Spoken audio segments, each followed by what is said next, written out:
Hello साथीहरू, दर्शक नमस्कार। स्वागत छ अब हजुरहरूलाई मेरो ब्लग भिडियोमा।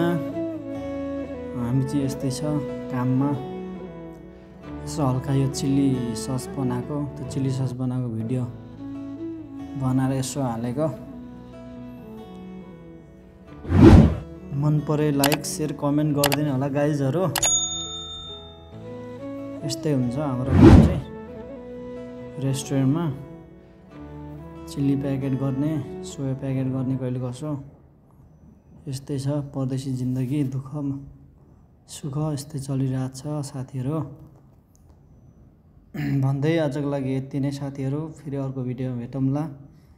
भिडियो मन पर्यो भने चाहिँ सेयर गरिदिनु होला है साथीहरू। Share like share comment subscribe साथ दिनु होला। मेरो युट्युब च्यानललाई अगाडि बढाइदिनु पर्यो साथीहरू है त।